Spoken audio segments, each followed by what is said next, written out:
اس قربانی کو تازہ کرتی ہے جو قربانی ابراہیم خلیل اللہ علیہ السلام نے اللہ رب العالمین کے جناب اور حضور نے پیش کی تھی۔ کس چیز کی قربانی پیش کی تھی ابراہیم علیہ السلام نے؟ کسی جانور کی نہیں، کسی اونٹ، بیل، بکرے اور دمبے کی نہیں، بلکہ جو قربانی آپ نے پیش کی تھی وہ اپنے لخت جگر کی قربانی تھی، اپنی اکلوتی اولاد کی قربانی تھی، برسوں کے بعد، دعاؤں کے بعد پیدا ہونے والے اسماعیل علیہ السلام کی قربانی تھی۔ ہم واقعہ جانتے ہیں، صرف اشارہ دے کے میں آگے بڑھتا ہوں۔ ابراہیم علیہ السلام نے خواب دیکھا، اپنے خواب کو بیٹے کے سامنے پیش کیا۔ خواب کیا تھا؟ خواب یہ تھا کہ وہ اپنے خواب میں اپنے ہی بیٹے کو اپنے ہاتھوں سے ذبح کر رہے ہیں، اور اپنے اس خواب کو اس طرح اپنے بیٹے کے سامنے پیش کیا، یا بنیا انی ارا فی المنام انی اذبحک فانظر ماذا تری، کہا کہ اے میرے بیٹے، اے میرے لخت جگر، اے میرے نور نظر، میں خواب میں دیکھتا ہوں کہ میں تجھے ذبح کرتا ہوں۔ انی ارا فی المنام، میں نے خواب دیکھا ہے۔ یہ نہیں بتا رہے وہی آئی ہوئی، یہ نہیں بتائیں کہ فرشتے نے آ کے مجھے کہا، بلکہ یہ بتا رہے ہیں کہ میں نے خواب دیکھا اور خواب میں تمہیں ذبح کر رہا ہوں، بتاؤ تمہاری کیا رائے ہے۔ اسماعیل علیہ السلام ابراہیم علیہ السلام کے بیٹے تھے، جیسے باپ ویسے بیٹے، اطاعت گزار باپ کا اطاعت گزار بیٹا تھا، فرما بردار باپ کا فرما بردار بیٹا تھا، اللہ رب العالمین کی رضامندی کے لیے اپنے آپ کو آگ کے حوالے کرنے والے باپ کا اسماعیل علیہ السلام وہی بیٹے تھے جو اپنے آپ کو اب چھری کے آگے پیش کر رہے تھے، بغیر کسی تردد کے، بغیر کسی تحمل کے، اور کچھ تاخیر اور لیٹ کیے بغیر فوراً ان کا جواب یہ تھا، یا ابت افعل ما تؤمر ستجدونی ان شاء اللہ من الصابرین، کہا ابو جان جو حکم آپ کو ملا ہے، یہ نہیں کہا کہ جو خواب آپ نے دیکھا ہے، نہیں کہا جو حکم آپ کو ملا ہے اس پہ آپ اس حکم پر عمل کیجئے، اس حکم کو عملی جامہ پہنائیے، انشاءاللہ آپ مجھے صبر کرنے والا پائیں گے۔ فلما اسلم وتله للجبین، سورہ صافات میں اللہ فرماتے ہیں دونوں باپ اور بیٹے تیار ہو گئے، اطاعت گزار بن گئے، اللہ رب العالمین کے لیے ہر چیز کی قربانی دینے کے لیے تیار ہو گئے۔ ابراہیم بیٹے کو قربان کرنے تیار ہیں، بیٹے اسماعیل قربان ہونے کے لیے تیار ہیں، یہ ذبح کرنے تیار، وہ ذبح ہونے تیار، دونوں تیار ہو گئے۔ وَتَلَّهُ لِلْجَبِينِ، اور جبین کے بل بوتے پر، پیشانی کے بل بوتے پر اپنے بیٹے اسماعیل کو ابراہیم علیہ السلام نے بٹھا دیا۔ اللہ رب العالمین نے آسمان سے آواز دی، یا ابراہیم قد صدقت الرؤیا، تم نے خواب کو سچ کر دکھایا ہے۔ اللہ اکبر، خواب اس طرح سچا ہوا، چھری آپ نے چلائی لیکن چھری چلی نہیں، لیکن بعد میں کیا دیکھتے ہیں کہ اسماعیل علیہ السلام کی جگہ ایک دمبا ذبح ہو گیا۔ بھائیو مختصر یہ ابراہیم علیہ السلام کی یہ ادا، یہ قربانی اللہ رب العالمین کو اتنی پسند آ گئی، رہتی دنیا والوں کے لیے اور قیامت تک آنے والے لوگوں کے لیے اللہ رب العالمین نے یہ اعلان کر دیا، وَتَرَكْنَا عَلَيْهِ فِي الْآخِرِينَ، ہم اس قربانی کو ہم نے اتنا پسند کر لیا ہے کہ اب آنے والی نسلوں کو اور آنے والی امتوں کو ہم اس قربانی کا حکم دیتے ہیں اور اس قربانی کو باقی رکھتے ہیں۔ اور اس طرح یہ قربانی کا سلسلہ تب سے چلا آ رہا ہے، اور وہی سنت، وہی ابراہیم علیہ السلام کی یاد کو آج امت زندہ کرتی ہے اپنے جانوروں کو قربان کر کے۔ میرے بھائیوں، جانور کو قربان کرتے ہوئے گویا کہ میں اور آپ اور ہر قربانی کرنے والا، ہر قربانی دینے والا یہ دبے الفاظ میں اللہ سے وعدہ کرتا ہے، یہ اقرار کرتا ہے، اللہ رب العالمین سے یہ عہد کرتا ہے۔ عہد کیا ہے؟ غور سے سنیے، اے قربانی دینے والوں بھائیوں، اے قربانی کرنے والے لوگوں، قربانی کرتے ہوئے میں اور آپ اللہ تعالیٰ سے وعدہ کرتے ہیں، یہ عہد کرتے ہیں کہ پروردگارا تو نے جانوروں کی قربانی مانگی، لے جانور حاضر ہیں اللہ، ہم جانور قربان کر رہے ہیں تیرے حکم پہ، لیکن تیرے دین کی سربلندی کے لیے، تیرے دین کی حفاظت کے لیے، تیرے دین کی خدمت کے لیے، تیرے دین کی اشاعت کے لیے، تیرے کلمہ توحید کو بلند کرنے کے لیے، تیرے کلمہ توحید کی بالادستی کے لیے۔ اگر مال کی ضرورت ہے تو مال بھی ہمارا حاضر ہے، ہماری دولت بھی حاضر ہے، ہماری اولاد بھی حاضر ہے، ہمارا خاندان بھی حاضر ہے، پروردگارا ہماری جان بھی حاضر ہے۔ یہ وعدہ، یہ عہد میں آپ جانور کو قربان کرتے ہوئے دبے الفاظ میں اللہ رب العالمین سے کرتے ہیں۔ اس لیے بھائیوں، اسلام کا جو راستہ ہے نا، جس اسلام پہ میں اور آپ چل رہے ہیں، جنت ہماری منزل ہے، جنت ہمارا ٹارگیٹ ہے، جنت ہماری مقصود ہے۔ یہ جنت کا راستہ، یہ اسلام کا راستہ مجھ سے آپ سے قربانی چاہتا ہے، قربانی مجھ سے آپ سے مانگتا ہے۔ جنت کا راستہ قربانی کا تقاضا کرتا ہے، اسلام کا راستہ قربانی کا مطالبہ کرتا ہے۔ یہاں پہ قربانی دینا ہوگا، چلنے والے کو اللہ کے راستے میں قربان ہونا ہوگا۔ اسی لیے صحابہ اور صحابیات رضوان اللہ تعالی علیہم اجمعین کی زندگیوں کو دیکھیے کہ انہوں نے اللہ کے دین کے لیے اور اللہ کے دین کو دنیا کے کونے کونے میں پہنچانے کے لیے، دنیا کے چپے چپے میں پہنچانے کے لیے تن من دھن کی قربانی لگا دی، اور اپنی زندگی کا چین سکون قربان کر ڈالا، اپنے مال کو قربان کر ڈالا، اپنی دولت کو قربان کر ڈالا، اور یہاں تک کہ میرے بھائی اپنے جان عزیز کو بھی اللہ رب العالمین کے راستے میں لگا دیا۔ نہ گرمی کا موسم ان کے بڑھتے قدموں کو روک سکا، نہ سردی کے موسم نے انہیں ڈرا سکا، نہ دشمنوں کے لشکر نے انہیں گھبرا سکا، گھبراہٹ میں مبتلا کیا، اور نہ ہی حضرات صحابہ اکرام کی عمر نے مجبور کیا کہ تم بڑی عمر والے ہو، اب گھر میں آرام کرنے کی ضرورت ہے، جنگ وغیرہ کرنے کی ضرورت نہیں۔ ایسا کچھ نہیں تھا، کسی چیز نے انہیں روکا نہیں، نہ دشمنوں کے لشکر نے، نہ گرمی نے، نہ سردی نے، نہ خود ان کی عمر نے۔ میں آپ ایک ایج پہ آتے ہیں، میری آپ کی زندگی ڈاواڈول ہونے لگتی ہے، نہ صحیح سے رکوع کر پاتے ہیں، نہ صحیح سے سجدے ہم سے ہو سکتے ہیں، نہ لمبا قیام ہم کر سکتے ہیں۔ میری آپ کی زندگی 60 کے قریب آتی ہے تو بالکل ایسے ہوتے ہیں کہ چلتے پھرتے ہم بیمار ہیں، چلتے پھرتے ہم ہاسپٹل ہو چکے ہیں۔ حضرات صحابہ اکرام کا معاملہ ایسا نہیں تھا، عمر کے کسی بھی مرحلے میں وہ کیوں نہ پہنچ جاتے، ان کا جوش کم نہیں ہوتا تھا، ان کا ولولہ کم نہیں ہوتا تھا، ان کا جذبہ کم نہیں ہوتا تھا۔ قسطنطنیہ ایک بہت مشہور شہر جہاں پہ کئیوں سو سالوں سے عیسائیوں کی حکومت تھی، عیسائیوں کا کیپٹل سٹی تھا قسطنطنیہ۔ پیارے نبی صلی اللہ علیہ وسلم نے پیشن گوئی کی تھی اپنے زمانے نبوت میں کہ قسطنطنیہ کو فتح کرنے والا لشکر مغفور ہے۔ اللہ نے اس لشکر کے تمام لوگوں کو معاف کر دیا ہے، بخش دیا ہے۔ یہ آپ نے پیشن گوئی کی تھی۔ امیر معاویہ رضی اللہ تعالیٰ عنہ کے دور خلافت میں قسطنطنیہ کو فتح کرنے کے لیے اسلامی لشکر رواں دواں ہوتا ہے، سمندری راستے سے سفر طے کیا جاتا ہے۔ جب یہ لشکر تیار کیا جا رہا تھا، لشکر کی روانگی کے لیے تیاری ہو رہی تھی، حضرت ابو ایوب انصاری رضی اللہ تعالیٰ عنہ کو پتا چلا کہ قسطنطنیہ کو فتح کرنے کے لیے اسلامی لشکر روانہ ہونے والا ہے، تو یہ خود بھی اس لشکر میں آ کے شامل ہو جاتے ہیں۔ کیوں؟ وہ جانتے تھے کہ اس لشکر کے تعلق سے پیارے نبی صلی اللہ علیہ وسلم نے پیشن گوئی کی کہ یہ جو لشکر قسطنطنیہ پہ پہلا حملہ کرے گا، اللہ تعالیٰ لشکر کے تمام سپاہیوں کو بخش دیا ہے، معاف کر دیا ہے۔ وہ بخشش کا پروانہ وہ بھی چاہتے تھے، ابو ایوب انصاری رضی اللہ تعالیٰ عنہ اللہ رب العالمین کی مغفرت کو پانے کے لیے اپنی عمر کو دیکھا نہیں۔ جانتے ہیں ان کی عمر کیا تھی اس وقت؟ 80 سال کی عمر کو پہنچ چکے تھے، بوڑھے ہو چکے تھے اور بیمار تھے۔ بیمار ہونے کے باوجود، بوڑھے ہونے کے باوجود، 80 سال کی عمر میں پہنچنے کے باوجود اللہ رب العالمین کے کلمے کو بلند کرنے کے لیے اس لشکر میں شامل ہوتے ہیں۔ لشکر جاتا ہے، قسطنطنیہ کے پاس پڑاؤ ڈالتا ہے۔ ابھی شہر فتح نہیں ہوا تھا، فتح ہوا بھی نہیں، آگے چل کے عثمانی سلطنت میں یہ شہر فتح ہوتا ہے۔ جب لشکر پڑاؤ ڈالا، کئی دنوں تک رکا رہا۔ حضرت ابو ایوب انصاری رضی اللہ تعالیٰ کی بیماری بڑھتی گئی، بیماری میں اضافہ ہوتا گیا اور وہیں پر آپ انتقال کر گئے۔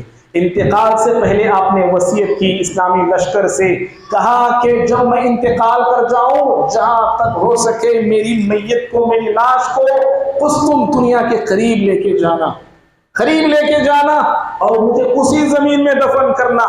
ایسے ہی ہوا، جب آپ کا انتقال ہو گیا تو رات کے وقت اسلامی لشکر، اسلامی سپاہی آپ کی مبارک میت کو قسطم دنیا کی جو دیواریں تھیں اس دیوار کے نیچے آپ کو دفن کیا جاتا ہے۔ پھر جب سلطنت عثمانیہ کے دور خلافت میں جب یہ قسطم دنیا فتح ہوا تو آپ کی میت کے، آپ کی لاش جہاں تھی وہاں قریب میں آج مسجد بنائی گئی ہے، آج بھی وہ مسجد جو ہے موجود ہے۔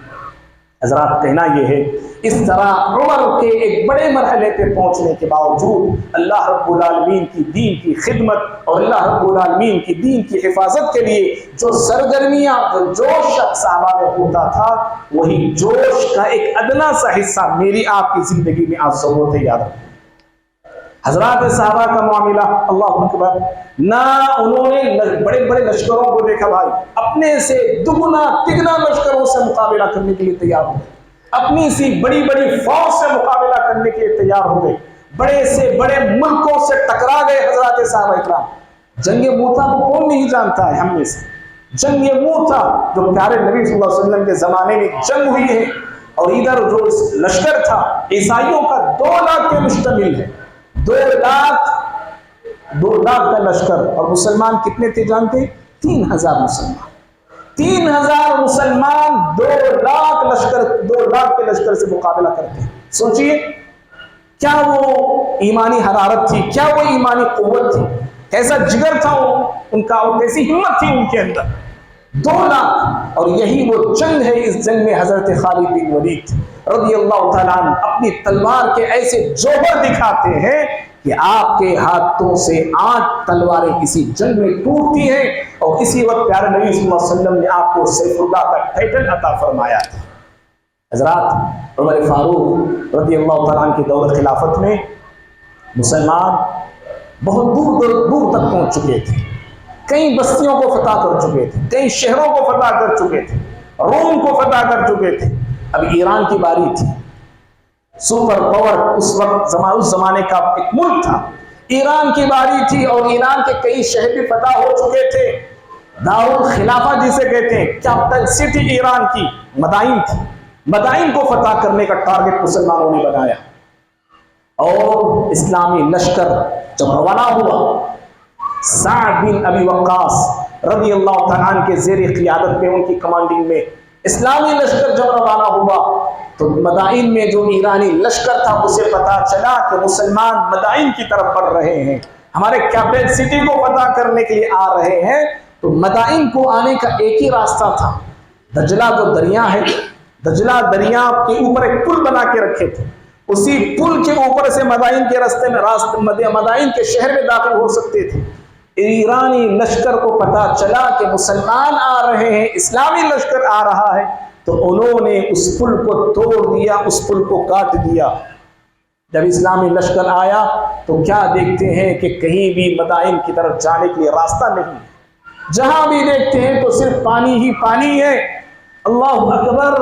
اسلامی لشکر کے جو کمانڈر تھے، جو قائد تھے، جو سپہ سالار تھے، سعد بن ابی وقاص رضی اللہ تعالیٰ عنہ، اپنے گھوڑے کو دریا میں دوڑا دیتے ہیں، اللہ اکبر کا نعرہ لگاتے ہوئے، بسم اللہ کہتے ہوئے، اللہ کا نام لیتے ہوئے اپنے گھوڑے کو دریا میں دوڑا دیا۔ تاریخ یہ کہتی ہے، اور حضرت سعد بن ابی وقاص رضی اللہ عنہ کے جوش کو اور ایمانی قوت کو اور جوان مردی کو دیکھ کے سارا اسلامی لشکر بھی اپنے اپنے گھوڑوں کو دریا میں دوڑا دیتے ہیں، دریا میں بھگا دیتے ہیں۔ اسی کی طرف ڈاکٹر اقبال نے اشارہ کرتے شعر کہا تھا، دشت تو دشت ہے دریا بھی نہ چھوڑے ہم نے، دشت تو دشت ہے دریا بھی نہ چھوڑے ہم نے، بحر ظلمات میں دوڑا دیے گھوڑے ہم نے۔ یہ وہ صحابہ تھے میرے بھائی، اللہ اکبر! گھوڑے دریا سے جا رہے ہیں۔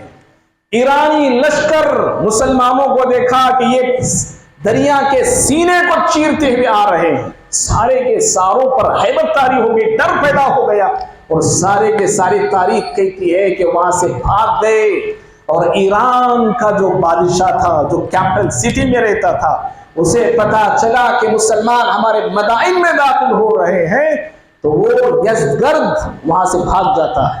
سمجھ رہے؟ ایرانی بادشاہ کو مسلمانوں نے بھگا دیا، وہاں سے بھاگا، حلوان جا کے پہنچا، حلوان ایک علاقہ. مسلمانوں نے اسلامی پرچم مدائن پہ بلند کرتے ہیں اور پھر وہاں سے حلوان کا رخ کرتے ہیں جہاں پہ اس ایرانی بادشاہ یزدگرد چھپا ہوا تھا، بیٹھا ہوا تھا. جب پھر اسے وہاں پتا چلا کہ مسلمانوں کا لشکر حلوان کی طرف بھی بڑھ رہا ہے تو پھر وہاں سے بھاگا اور نکل گیا. وہ حلوان کو بھی مسلمانوں نے فتح کر ڈالا. معزز بھائیوں، اس طرح قربانیاں، اس طرح جان نثاریاں حضرات صحابہ اکرام نے اسلام کے لیے دی ہے. تب جا کے اسلام کی یہ کرنیں، اسلام کی یہ شعائیں، اسلام کا یہ نور، اسلام کی یہ خوشبو مجھ تک پہنچی ہے، آپ تک پہنچتی ہے، دنیا کے کونے کونے تک پہنچی ہے. یہ سب کچھ کب ہو سکتا ہے؟ جب میں اور آپ، جس طرح میں آپ اپنی زندگی کے لیے قربانی دیتے ہیں، اپنے بیوی بچوں کے لیے قربانی دیتے ہیں، اپنے گھر بار کے لیے قربانی دیتے ہیں، اللہ کے بندو اس میں سے تھوڑی بہت قربانی اللہ کے دین کو دینے کے لیے تیار ہو جاؤ، اللہ کی عبادت کے لیے تیار ہو جاؤ، اللہ کی اطاعت کے لیے تیار ہو جاؤ، اللہ رب العالمین کے دین کے لیے قربانی دینے کے لیے تیار ہو جاؤ. یاد رکھو، اللہ رب العالمین قربانی دینے والے اور قربان ہونے والے بندوں کو نہ دنیا میں ضائع کرتا ہے نہ آخرت میں ضائع کرتا ہے. ابراہیم علیہ السلام کی زندگی اس طرح قربانی سے عبارت ہے، قربانی سے بھری پڑی ہے. میرے بھائیوں، ایک چیز جو ابراہیم علیہ السلام کی زندگی سے جو مجھے آپ کو سیکھنا ہے، جو حاصل کرنا ہے، وہ بھی قربانی ہی سے تعلق رکھنے والی چیز ہے. یاد رکھیے، ابراہیم علیہ السلام نے وہ کیسی اور کس طرح کی قربانیاں انہوں نے دی اللہ رب العالمین کے لیے، صرف اسی کی عبادت کے لیے، اسی کی بندگی کے لیے. ہر کسی سے کٹ گئے، ہر کسی سے الگ ہو گئے، گھر سے الگ، باپ سے الگ، خاندان سے الگ، قوم سے الگ، قبیلے سے الگ، بستی والوں سے الگ، شہر والوں سے الگ، ہر کسی سے کٹ گئے، ہر کسی سے الگ ہو گئے. کس کے لیے؟ دنیا کے لیے نہیں، دولت کے لیے نہیں، عہدے کے لیے نہیں، حکومت اور سیاست کے لیے نہیں، کرسی کی حرص اور ہوس کے لیے نہیں، صرف اللہ رب العالمین کی رضامندی کے لیے، اسی کی عبادت پہ جمے رہنے کے لیے، اس کے دین کو اپنانے کے لیے، اس کی توحید کو اپنانے کے لیے، اللہ رب العالمین کے لیے، اس کی توحید کے لیے ہر کسی سے کٹ گئے. قرآن ابراہیم علیہ السلام کا جہاں انٹروڈکشن کراتا ہے وہیں پر بار بار ایک صفت ان کی بتاتا ہے. غور سے سننا اللہ کے بندو، بار بار ایک صفت قرآن دہراتا ہے کہ ابراہیم علیہ السلام حنیف تھے. وہی حنیف کی صفت، حنفیت کی صفت، حنفی کی صفت نہیں. جملے غور سے سننا، حنفی میں حنفیت میں فرق ہے. حنفیت کی صفت آج امت کو اپنانے کی ضرورت ہے، آج امت مسلمہ کو اختیار کرنے کی ضرورت ہے. حنفیت والی صفت اپنانا، حنفاء بننا، حنفاء بننا. قرآن ابراہیم علیہ السلام کا تعارف جو کراتا ہے، ان ابراہیم کان امتا قانتا للہ حنیفا بل ملت ابراہیم حنیفا ان اتبعوا ملت ابراہیم حنیفا ما كان ابراہیم یہودی ولا نصرانیا ولكن كان حنیفا مسلما. اس طرح حنیف کا لفظ ابراہیم علیہ السلام کے تعارف میں، انٹروڈکشن میں بار بار پیش کیا گیا ہے. کیا مطلب ہے حنیف کا؟ کیا مطلب ہے حنیفیت کا؟ اللہ کے بندو، اس صفت کو اپناؤ. کیا ہے اس کا مطلب؟ حنفیت کسے کہتے ہیں؟ حنفاء کسے کہتے ہیں؟ اللہ رب العالمین کی خاطر، اللہ کے دین کے خاطر ہر کسی سے کٹ جانا، ہر کسی سے الگ ہو جانا، صرف اپنے آپ کو اللہ سے جوڑے رکھنا، اللہ سے رشتہ بنائے رکھنا، اللہ رب العالمین سے تعلق کو بنائے رکھنا، اللہ رب العالمین سے وابستہ ہو جانا، مزاروں سے الگ ہو جانا، درگاہوں سے الگ ہو جانا، خبروں سے الگ ہو جانا، پیروں اور مریدوں سے الگ ہو جانا، آبا اجداد کے طور طریقوں سے الگ ہو جانا. خاندانی رسم اور رواجوں سے الگ ہو جانا اور بدعات سے الگ ہو جانا، صرف اللہ رب العالمین کی طرف اپنے رخ کو پھیر لینا، اللہ رب العالمین کے ہو جانا، زندگی کا یہی مقصد میرا آپ کا ہونا چاہیے۔ ہم جئیں تو اللہ کے لیے جئیں، ہم مریں تو اللہ کے لیے مریں، ہماری صبح ہو تو اللہ کے نام پہ ہو، ہماری شام ہو تو اللہ کے نام پہ ہو، اور جب ہماری سانسیں دنیا سے رخصت ہو تو اللہ رب العالمین کے نام پہ ہو۔ یہی پیارے نبی صلی اللہ علیہ وسلم کی زبانی یوں کہلایا گیا سورہ انعام میں، قل ان صلاتی ونسکی ومحیای ومماتی للہ رب العالمین۔ اے ہمارے آخری پیغمبر، پیارے پیغمبر جناب محمد رسول اللہ صلی اللہ علیہ وسلم، کہہ دو، آپ اعلان کر دو، آپ اپنا عقیدہ کیا ہے، اپنا طریقہ کیا ہے، آپ دنیا والوں کو بتا دو۔ اے دنیا کے لوگوں، ان صلاتی میری نماز، ونسکی میری قربانی، ومحیای میری زندگی، ومماتی میری موت، للہ اللہ کے لیے ہے، کسی مفتی کے لیے نہیں، کسی پیر کے لیے نہیں، کسی فقیر کے لیے نہیں، کسی درگاہ کے لیے نہیں، کسی بابا کے لیے نہیں، اللہ کے لیے میری زندگی ہے، اللہ کے لیے میری موت ہے۔ کون ہے یہ اللہ؟ کہا رب العالمین، سارے عالمین کا وہ تنہے تنہا رب ہے، ساری دنیا کا وہ تنہے تنہا شہنشاہ ہے، ساری دنیا کا وہ تنہے تنہا بادشاہ ہے، نہ اس کا کوئی وزیر ہے، نہ اس کا کوئی مشیر ہے، نہ اس کا کوئی ساتھی ہے، نہ وہ تنہے تنہا ہے، اور ساری دنیا کا نظام وہ تنہے تنہا چلا رہا ہے۔ اس طرح میرے بھائی، میں آپ اللہ رب العالمین کے بننا ہے، اللہ کے لیے ہونا ہے، معاف کرنا۔ آج ہم لوگ اللہ کے بنے ہیں، اللہ کے ہوئے ہیں، تو اس میں غیروں کے بھی ساتھ ہوئے، اللہ کے ساتھ غیروں کو بھی ہم نے شامل کر لیا۔ ادھر اللہ بھی ہوتا ہے، ادھر ملا بھی ہوتا ہے، ادھر رام بھی مسلمان کہنے والے ہیں، رحیم بھی کہنے والے مسلمان ہیں، آستانوں پہ جھکنے والے بھی ہیں، اللہ کے دربار میں جھکنے والے بھی ہیں، قبروں کا طواف کرنے والے بھی ہیں، خانہ کعبہ کا بھی طواف کرنے والے ہیں، اللہ سے مانگنے والے بھی ہیں، غیروں کے سامنے اپنی جھولیوں کو پھیلانے والے ہیں۔ جہاں اللہ کے گھروں میں بعض لوگوں کو سکون ملتا ہے، وہیں پہ بعض لوگوں کو جب تک درگاہ کو جاتے نہیں تب تک انہیں سکون نہیں ملتا ہے۔ اس طرح اللہ سے جڑے بھی ہیں، غیروں سے بھی جڑے ہیں، یا کوئی غیر سے کٹا ہے، ہم جیسے لوگ، میں ہماری اب بات کر رہا ہوں، یہ تو تھی دوسروں کے تعلق سے، جہاں میں اور آپ اللہ سے جڑے ہیں، اللہ سے میرا آپ کا تعلق ہے، غیر سے نہیں۔ گردن کرتی ہے کٹا دیں گے، کسی مزار کے سامنے جھکیں گے نہیں، گردن کرتی ہے کاٹ لیں، ہم کسی غیر کے سامنے اپنے ماتھے کو، اپنے زمین کو ٹیکا نہیں کرتے ہیں، نہ مچھی کو ہم چرانے والے لوگ ہیں، نہ کسی غیر کے لیے جانوروں کو ذبح کرنے والے لوگ ہیں۔ اس طرح غیروں سے اللہ سے جڑے ہیں اور غیروں سے ہم کٹے ضرور ہیں، لیکن وہیں پر ایک بہت بڑی غلطی میں اور آپ یہ کر رہے ہیں۔ اے اہل حدیث اور اے مسلک حق پہ چلنے والے لوگوں، جہاں اللہ سے میرا آپ کا تعلق ہے، وہیں پہ اللہ کے تعلق کے ساتھ میں اور آپ اپنی نفسانی خواہشات کی پیروی کرنے والے لوگ ہیں، اپنے من کی سننے والے لوگ ہیں، اپنے تن کی سننے والے لوگ ہیں، اپنے دل کی سننے والے لوگ ہیں، اپنی آرزوؤں کے پیچھے بھاگنے والے ہم لوگ، اپنی خواہشات کی غلامی کرنے والے ہم لوگ، اور اپنی نفسانی خواہشات کے لیے کچھ بھی کرنے والے ہم لوگ ہیں۔ یاد رکھو، یہ صرف خالص اللہ کے لیے ہم بنے نہیں۔ آج بھی ابراہیم علیہ السلام خالص اللہ کے ہو گئے۔ اے امت مسلمہ کے لوگوں، تم بھی خالص اللہ کے لیے بن جاؤ، نہ غیروں کے بننا، نہ اپنی نفسانی خواہشات کے غلام بننا۔ جو انسان نفسانی خواہشات کی غلامی اور پیروی کرتا ہے، اللہ رب العالمین ایسے بندے کو کہا یہ نفس کی غلامی کرنے والا اور نفس کو خدا بنانے والا انسان ہے۔ افرأیت من اتخذ الہہ ہواہ، اے پیغمبر کیا آپ نے اس انسان کو دیکھا ہے؟ اے پیغمبر کیا آپ نے اس انسان کو دیکھا ہے جس نے اپنے نفس کو خدا بنا ڈالا؟ اللہ اکبر، جس نے اپنے نفس کو خدا بنا ڈالا۔ اللہ کے بندو، آپ سے میں سوال کر رہا ہوں، کیا آج میں اور آپ نفس پرستی میں مبتلا نہیں؟ نفس کی غلامی ہم نہیں کر رہے؟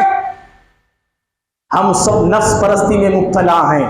دل بولا تو پڑھتے نمازیں، دل بولا تو چھوڑتے نمازیں، دل بولا بعد میں پڑھیں گے، بعد میں پڑھ لیتے نمازیں، دل بول رہا گھر میں پڑھ لو، گھر میں پڑھ رہے نمازیں۔ یہ نفس پرستی نہیں تو اور کیا ہے اللہ کے بندو؟ دل چاہا سود کو لے لیا، دل چاہا سود کو حرام بھی کہہ دیا، دل چاہا سود کو حلال بھی کہہ لیا. ایسی بہت ساری چیزیں ہیں, وقت میرے پاس نہیں ہے بولنے کے لیے. نفس پرستی سے بچو, نفس کی غلامی سے بچو. مجھ کو بھی, آپ کو بھی, ہم سبھی کو نفس کی غلامی سے بچنا ہے. یہ ابراہیم علیہ السلام کی خاص صفت ہے. حنفاء, سب سے کٹ گئے, سب سے ہٹ گئے, سب سے جدا اور الگ ہو کے صرف اللہ کے ہو گئے تھے ابراہیم علیہ السلام. اور جو اللہ کا ہوتا ہے نا, لکھ لو میری بات, کاغذ پہ نکو, اپنے دل پہ لکھ لو اپنی یہ بات. جو اللہ کا ہوتا ہے اللہ اس کا ہوتا ہے. جو اللہ کا ہوتا ہے اللہ اس کا ہوتا ہے. من کان للہ, عربی میں کہا جاتا ہے من کان للہ کان اللہ لہ. جو اللہ کا بنتا ہے اللہ اس کا بن جاتا ہے. جو اللہ کا ہوتا ہے اللہ اس کا ہو جاتا ہے. جو اللہ کے خاطر سب کچھ لٹا دیتا ہے اللہ رب العالمین اس پر رحمتوں کی, برکتوں کی, مدد کی, نصرت کی بارش کو بہا دیتا ہے. ابراہیم علیہ السلام اس طرح اللہ کے ہو گئے. مجھے بھی, آپ کو بھی اللہ کے ہونا ہے. اللہ کے بنو گے, یونیفارم سول کوڈ بھی ختم ہو جائے گا, CAA کا مسئلہ بھی ختم ہو جائے گا, NRC کا مسئلہ بھی ختم ہو جائے گا, یہ بلڈوزر چلنے کا مسئلہ بھی ختم ہو جائے گا. ہمارے مسلم بادشاہوں کا سب, ہمارے مسلم بادشاہوں کے تعلق سے اسکولوں سے سبجیکٹ نکالنا بھی ختم ہو جائے گا. ہمارے گھروں کو گرانا ختم ہو جائے گا. ہمارے مسلم محلوں کے ناموں کو بدلنا بھی ختم ہو جائے گا. مسلمانوں کو پیٹنا مارنا بھی ختم ہو جائے گا. ہمارے مسجدوں کو مندر میں تبدیل کرنا ختم ہو جائے گا. کب ختم ہوگا؟ روڈوں پہ آنے سے, سڑکوں پہ آنے سے, وابا کرنے سے نہیں, چیخ کے چلا کے تقریریں کرنے سے, پان کھا کے ہم ڈرانے والے لوگ ہیں ایسا کہنے سے نہیں. اللہ کے بندو, ایک ذات ہے, ایک ہستی ہے, وہ صرف رب العالمین کی ہستی ہے. ابراہیم علیہ السلام کو آگ میں ڈالا گیا, کس کو پکارے وہ؟ کون سے سپریم کورٹ تھا, کون سا ہائی کورٹ تھا, کون سی فین کی پارٹی تھی, کون سی سائیکل کی پارٹی, کس کو پکارا؟ کس کو پکارا؟ سوال آپ سے کر رہا ہوں میں. کیا کہا انہوں نے؟ حسبی اللہ, حسبی اللہ, اللہ میرے لیے کافی ہے. دنیا والے نہیں. الیس اللہ بکاف عبدہ, سورہ زمر میں اللہ سوال کرتا ہے, اے مسلمانوں, الیس اللہ بعبد کافہ, کیا بندے کے لیے اللہ کافی نہیں؟ کیا بندے کے لیے اللہ کافی نہیں؟ وَمَن يَتَوَكَّلْ عَلَى اللَّهِ فَهُوَ حَسْبُهُ, جو اللہ کی ذات پہ بھروسہ کر لیتا ہے اللہ اس کے لیے کافی ہو جاتا ہے. اللہ اس کے لیے کافی ہو جاتا ہے. جب اللہ کسی کے لیے کافی ہو جائے پھر اس کو کسی کے, دنیا کے مائی کے لال کی ضرورت نہیں پڑتی ہے. اللہ کی بنی ابراہیم علیہ السلام کا یہ عقیدہ ہے. پیارے نبی صلی اللہ علیہ وسلم غار ثور میں پہنچے, پیارے نبی صلی اللہ علیہ وسلم غار ثور میں پہنچے. کون تھے آپ کے ساتھ؟ کوئی فوج, کوئی لشکر, صحابہ کی بہت بڑی تعداد نہیں. پیارے نبی ہیں اور آپ کے ساتھ آپ کے یار غار, آپ کے ساتھی, آپ کے رفیق ابو بکر صدیق رضی اللہ تعالیٰ عنہ صرف دو ہیں. اور اس دشمنوں کا ایک لشکر, دشمنوں کا ایک ٹولہ غار ثور کے منہ کے دہانے آ کے کھڑا ہو جاتا ہے. ابو بکر رضی اللہ عنہ اس کو دیکھتے ہیں, دشمنوں کے پیر نظر آتے ہیں. ابو بکر رضی اللہ عنہ کے دل میں گھبراہٹ سے پیدا ہو جاتی ہے. گھبراہٹ اپنے تعلق سے نہیں, پیارے نبی صلی اللہ علیہ وسلم کے تعلق سے گھبرا گئے. اگر دشمن نیچے دیکھ لیتا ہے تو پیارے نبی کو گرفتار کر لے گا. میری جان جاتی ہے, نبی پہ قربان ہے میری جان, لیکن میرے نبی کے جسم پہ آج تک نہ آنے پائے. اس طرح ابو بکر گھبرا گئے. پیارے نبی صلی اللہ علیہ وسلم تسلی دیتے کہ لا تحزن ان اللہ معنا, کہا کہ ابو بکر غم نہ کر, اور ہمارے ساتھ ہیں. جی, مکے کے سردارہ ہمارے ساتھ ہے. کہا پیارے نبی, میرا پورا خاندان میرے فیور میں کھڑا ہے. کہا پیارے نبی صلی اللہ علیہ وسلم نے کیا کہا؟ کرناٹک میں کیا کانگریس کیا گئی, مسلمانوں کے تیوراج بدل گئے. سب جگہ کانگریس آنا با, سب جگہ کانگریس آنا با. ہمارا بھروسہ, ہمارا یقین کس پہ ہے؟ پارٹیوں پہ. آج بھی میری آواز صرف آپ لوگوں تک جا رہی ہے, سمجھ رہے نا؟ یہ چیز ہر مسلمان کو سمجھنے کی ضرورت ہے. پیارے نبی نے اس وقت کیا کہا؟ لا تحزن ان اللہ معنا, ابو بکر غم نہ کر, ہمارے ساتھ ہمارا اللہ ہے. ہم کبھی یہ نہیں کہتے ارے اللہ ہمارے ساتھ ہے جی، اللہ ہمارا ہے جی، اللہ کی مدد ہمارے ساتھ ہے. کبھی ہمارے جملوں ہمارے زبان سے یہ جملے نہیں آتے ہیں تو سائیکل آنا، فیان آنا، انہیں نہیں تو انہیں آنا، انہیں نہیں تو انہیں آنا، یہیں پہ میں آپ سارے کے سارے گھوم رہے. اللہ اکبر. میرے بھائیوں، اللہ کے بنیے، اللہ کے ہو جائیے، اللہ رب العالمین ہم سب کا ہو جائے گا، اور وہ تیار ہے، وہ پروردگار اللہ رب العالمین مومنوں کے ساتھ ہے، اللہ تعالیٰ متقیوں کے ساتھ ہے، اللہ تعالیٰ صبر کرنے والے بندوں کے ساتھ ہے. ان اللہ مع الصابرین، ان اللہ مع المتقین. کیا یہ ہم آیتیں نہیں پڑھتے بھائی؟ بہرحال اس طرح ابراہیم علیہ السلام کی زندگی ایک بہت بڑا پیغام مجھے آپ کو دیتی ہے، حنفیت کی صفت کو اپنانا. کون سی صفت؟ حنفی. نہیں بول رہا ہوں میں، پھر کنفیوز نہیں ہونا. مولوی صاحب حنفی بنو کر بولے گا سمجھیں گے تم لوگ. ہاں حنفی بنو نہیں بولا میں، محمدی بنو، پیارے نبی کی صلی اللہ علیہ وسلم کی سنتوں پہ چلنے والے بنو.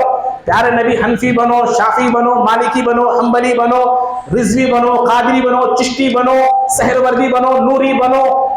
یہ سب نہیں بولے، یہ سب تھے بھی نہیں نبی کے زمانے میں، نہ تھے نہ صحابہ کے زمانے میں تھے. سب بات کے ہی. سمجھ رہے بھائی بات؟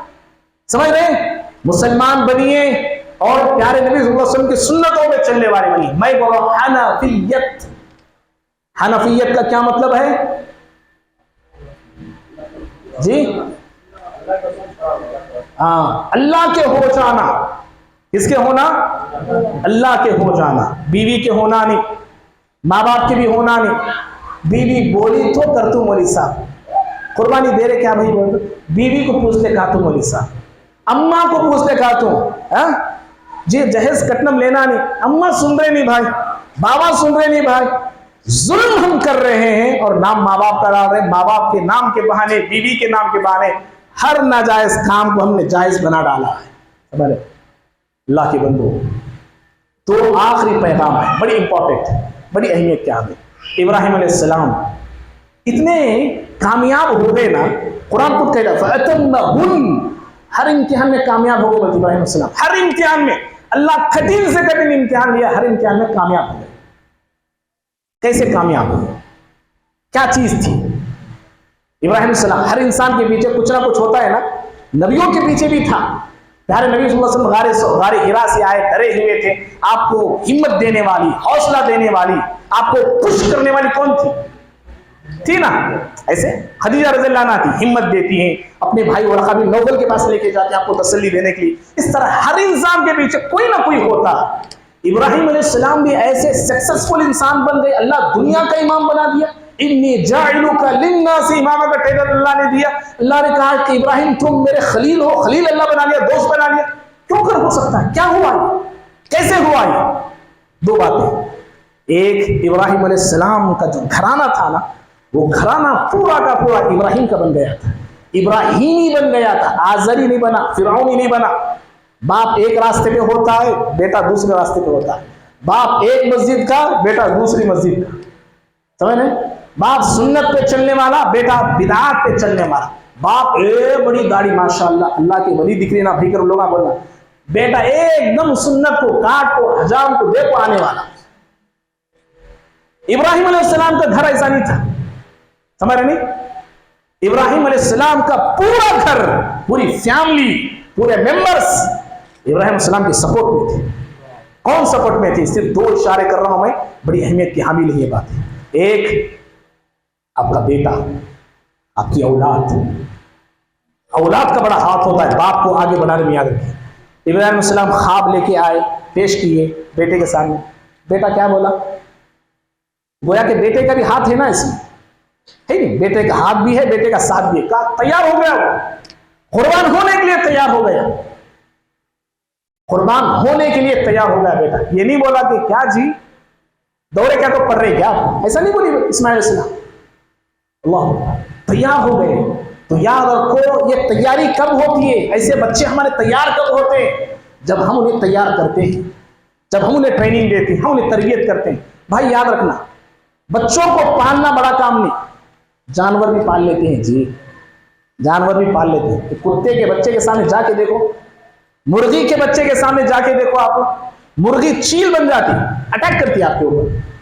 پالنا نہیں. بچوں کی تربیت کرنا یہ اصل کام ہے، بچوں کی تربیت کرنا یہ اصل کام ہے۔ بچے نہیں سنتے، ٹیچر بھی مارتا، ماں باپ بھی مارتے، ٹھیک ہے نہیں؟ کیا کیوں مار رہے؟ بچے سنتے نہیں مولوی صاحب، بچے سنتے نہیں حضرت۔ ماہرین جنہوں نے بچوں پہ سرچ کیا وہ کیا کہتے ہیں جانتے ہیں؟ مارنے کے بعد بھی بچہ نہیں سنتا ہے، مارنے کے بعد، پیٹنے کے بعد بھی بچہ نہیں سنتا ہے، تو اس میں قصور غلطی بچے کی نہیں، ماں باپ کی غلطی، ماں باپ کی غلطی۔ کئی کو بھائی کیوں ماں باپ کی غلطی؟ اس لیے کہ بچے کی سطح تک آپ ابھی پہنچے نہیں، بچے کا جو لیول ہے اس لیول تک ماں باپ پہنچے نہیں ابھی تک، اس تمہاری غلطی ہے۔ بچہ کیوں نہیں سن رہا آپ کی بات؟ اور میرے بھائی بچے جیسی تھوڑی عمر کو آتے ہیں، 8 سال کے، 10 سال کے، 12 سال کے، 15 یا 20 یا جو بھی عمر کے آتے ہیں، ماں باپ ایک دم ہاتھاں پاواں بھرنے کے بیٹھ جاتے ہیں، ہماری ذمہ داری ختم ہوگی، انہوں چوٹ کو آنا، انہوں دین کے کاموں میں جانا، انہوں سدھرنا، انہوں سمجھنا نہیں۔ ابراہیم علیہ السلام کی زندگی سے علماء نے ایک پوائنٹ نکالا ہے، ایک استنباط کیا، ایک مسئلہ کیا؟ اگر بچوں کی شادی بھی ہو جائے تب بھی ماں باپ کی ذمہ داری ان کے اوپر بنتی ہے، ان کو سدھارتے رہنا۔ بچوں کی شادی ہو جائے تب بھی انہیں سدھارتے رہنا، تب بھی انہیں سمجھاتے رہنا۔ ابراہیم علیہ السلام گئے نہیں بیٹے اسماعیل علیہ السلام کے پاس، نہیں وقت نہیں ہے مجھے بولنے کے لیے، وقت زیادہ میں لے رہا ہوں، بس کہنا یہ ہے۔ اس طرح بچوں کو سدھاریے، بچوں کو بنائیے۔ حضرت عبداللہ بن عمر رضی اللہ تعالیٰ عنہما کہتے تھے اللہ تعالیٰ ہر ماں باپ سے قیامت کے روز 2 سوال کرتا ہے، ہر ماں باپ سے اللہ سوال کرے گا، ماں باپ ہوں گے، پروردگار ہوگا، اللہ سوال کرے گا ماذا ادبتہ وماذا علمتہ، اے اس بچے کے ماں باپ بتاؤ تم نے بچے کو کیا تعلیم دی، بچے کو تم نے کیا ادب سکھلایا، کیا ادب سکھلایا، اللہ یہ سوال کرے گا میرے بھائی۔ تو اس لیے اپنے بچوں کی تربیت کیجئے، صحیح کیجئے، بچوں کو اپنا دوست بنائیے، دوستوں کے جیسا سلوک کیجئے، چھڑنا، غصہ کرنا، بات بات کے ان پہ غصہ کرنا، بات بات کے ان کی غلطیوں کو لے کے اچھالنا، یہ اچھی بات نہیں ہے۔ ان کے ساتھ دوستانہ سلوک ہمارا ہونا چاہیے، مشوروں میں انہیں شامل بھی کرنا چاہیے، یہاں تک سمجھ رہے؟ دوسری چیز، اسماعیل علیہ السلام کے بعد ابراہیم علیہ السلام کی زندگی جو سکسیسفل ہوئی، وہ کیا، وہ کیوں؟ ان کی بیوی کا رول، ہاجرہ علیہ السلام کا بہت بڑا رول ہے اس کے اندر۔ جب چھوڑ دیے دیوادی زمین میں، غیر زی زرع زمین میں، ریگستان میں تیار ہو گئے نا، حاجرہ علیہ السلام رہنے کے لیے تیار ہو گئے۔ تو اس طرح ایک بیوی کا بھی بہت بڑا رول ہوتا ہے۔ آج بہت سارے گھرانے بیوی کے لڑائیوں میں میاں بیوی کے لڑائی میں جل رہے ہیں، نفرت کی آگ ہے، دشمنی ہے، عداوت ہے، نفرتیں ہیں، دوریاں ہیں، کدورتیں ہیں میاں بیوی کے اندر۔ میاں بیوی یاد رکھو یہ 2 نہیں، ان 2 کے ذریعے ایک خاندان تیار ہوتا ہے، ایک خاندان تعمیر کیا جا سکتا ہے۔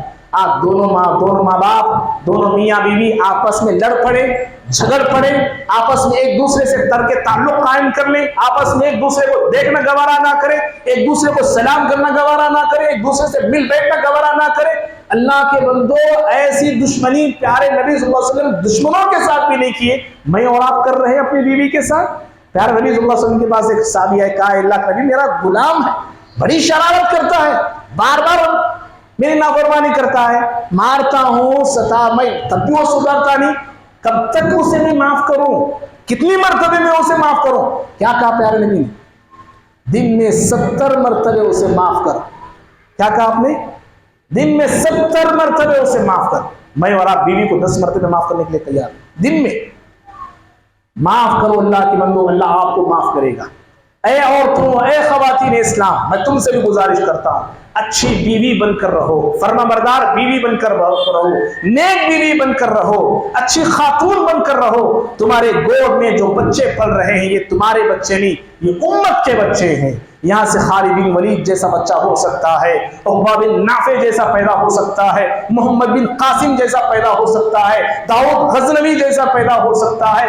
بڑے سے بڑے علماء، فضلاء، بڑے سے بڑے سائنسدان تمہاری گودوں سے نکل سکتے ہیں۔ تم اپنے بچوں کی صحیح تربیت کرو، اپنے شوہر کی اطاعت کرو، اپنے شوہر کے ساتھ بد زبانی مت کرو، اپنے شوہروں کے ساتھ لڑائی جھگڑا مت کرو، زندگی میں صبر کرنے کا ہنر پیدا کرو، زندگی میں شکر گزار بن کر رہو، شاکر بن کر رہو۔ حضرت ابراہیم علیہ السلام کے گھرانہ یہی ہمیں سکھاتا ہے، ہاجرہ کی زندگی یہی ہمیں بتاتی ہے، عائشہ رضی اللہ عنہا کی زندگی یہی ہمیں سکھاتی ہے، فاطمہ رضی اللہ عنہا کی زندگی ہمیں یہی سکھاتی ہے، امہات المؤمنین پیارے نبی صلی اللہ علیہ وسلم کے ازواج مطہرات اور امت کی مائیں ہمیں یہی بتاتی ہیں، زندگی میں ہر عورت کو صبر کرنا چاہیے اور شکر کرنا چاہیے۔ بھوکے ہیں تب بھی شکر کریں، فاقے ہیں تب بھی شکر کریں، امیری میں تھے تب بھی شکری کریں، غریبی میں فقیری میں تب بھی شکر ادا کریں، اور اپنے شوہر کی ہر معاملے میں اطاعت کریں، اپنے شوہر کی فرما برداری کریں۔ پیارے نبی صلی اللہ علیہ وسلم نے فرمایا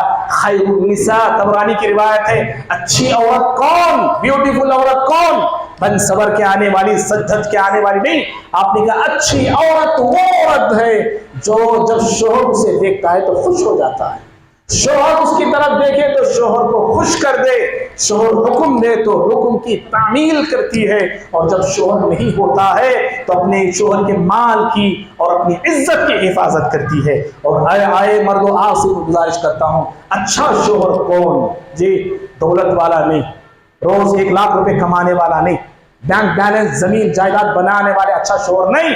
اچھا شوہر آپ نے کہا خیرکم للنساء، تم میں سب سے اچھا وہ شوہر ہے جو اپنی بیوی کے لیے اچھا ہو۔ گھر والوں کے لیے آپ اچھے نہیں، دنیا والوں کے لیے آپ اچھے ہیں تو آپ اچھے نہیں کہلا سکتے میرے بھائی۔ بہرحال یہ کچھ پیغامات تھے جو میں نے آپ کو دینا ضروری سمجھا۔